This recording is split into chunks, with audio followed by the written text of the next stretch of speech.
दोपहर के लगभग 1:15 बजने को आए हैं और लगातार लीगल टीम यहाँ पे शंकराचार्य जी के यहाँ पे मौजूद है और सुबह से ये लोग यहाँ मौजूद हैं। इन लोगों से बातें करेंगे और लगातार खबरें बन रही है कि झूसी की पुलिस यहाँ पे निकल चुकी है, झूसी की पुलिस यहाँ पे आ रही है।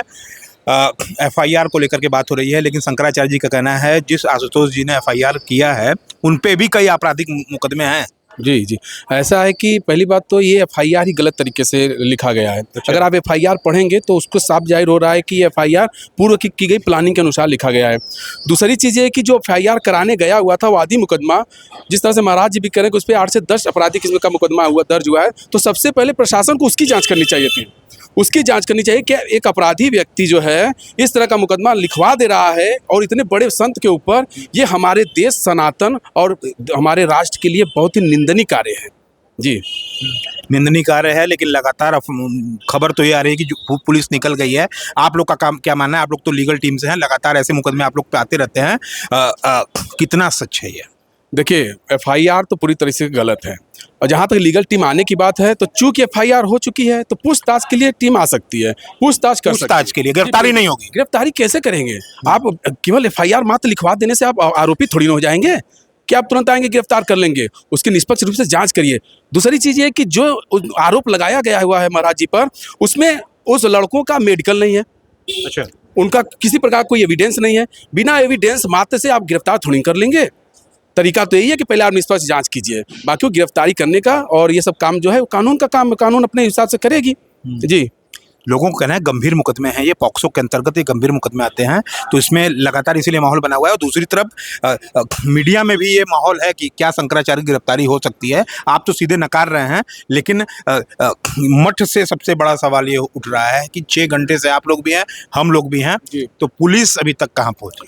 ऐसा है, पहले ये देखिए कि जो महाराज ये समझ जो स्थिति चल रही है, समझ तो आप FIR तो एकदम आम बात हो गई है। किसी के ऊपर FIR हो जा रही है। सरकार में तो FIR अंधाधुन हो रहा है, मतलब कि दर्जन के भाव से FIR हो रही है।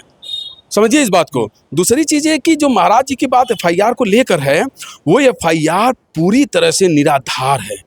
और सबसे बड़ी चीज़ ये है कि महाराज जी सनातन हिंदू राष्ट्र और देश को लेकर चलने की बात करते हैं, जो सरकार को पसंद नहीं है। सरकार को बिल्कुल षड्यंत्र है। सरकार को बिल्कुल पसंद नहीं है कि सनातन जागे, संत महात्मा लोग जागे और देश राष्ट्र के हित की बात करें और सबको एक साथ लेकर चलने की बात करें। इसलिए ये षड्यंत्र के तहत इनके ऊपर FIR किया गया, वो मात्र परेशान करने के लिए। आप देखिएगा ये FIR निराधार और बेबुनियाद रूप से जो लगाया गया और झूठा ही पाया जाएगा। अच्छा, ऐसे FIR बहुत लगते हैं। मानहानि, क्या शंकराचार्य इसके बाद मानहानि भी कर सकते हैं? अगर ये बिल्कुल कर सकते हैं, अगर महाराज जी चाहेंगे तो बिल्कुल कर सकते हैं, क्योंकि ये मुद्दा। अच्छा, दूसरी चीज़ है कि जो वादी मुकदमा है, आप ये भी ध्यान रखिए, जैसे आजकल के क्या फैशन है कि कोई व्यक्ति को कोई जानता नहीं है तो उसको वो जाने तो महात्माओं को गाली देने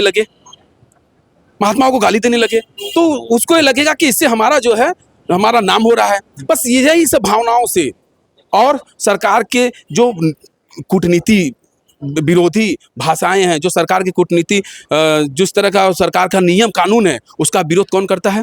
सनातन महात्मा।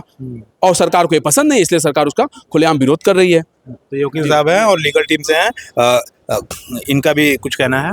ये जो फर्जी FIR है, फर्जी FIR ये आम प्रचलन चल चुका है। जब आप कन्विक्शन रेट देखेंगे तो आप देखेंगे कन्विक्शन किसी को हो नहीं रहा है।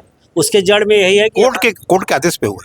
नहीं, उसके जड़ में यह है कि FIR ही फर्जी हो रहे हैं।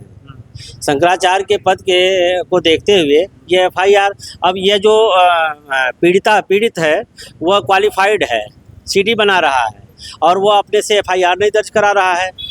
इसका क्या मतलब? FIR दर्ज कराने के लिए किसी तीसरे व्यक्ति की CD भी फर्जी है। कोर्ट ने अगर आदेश दिया है कि नहीं इसकी इंक्वायरी हो, तो at the time of incident CD की कोई वो वैल्यू नहीं रही। तुम्हारा जांच का विषय है, FIR में क्या है जांच का विषय है, और FIR दर्ज हो जाने से ये नहीं है कि हम आरोपी हो गए। तो इन लोगों का दावा है कि आरोपी शंकराचार्य नहीं है। दावे के साथ ये लोग कह रहे हैं कि पूरी तरह से ये फर्जी मामला है जिसमें शंकराचार्य जी को बताया जा रहा है। मान हानि की बात भी ये लोग कर रहे हैं कि शंकराचार्य जी मान हानि भी कर सकते हैं आगे आने वाले समय में। धन्यवाद।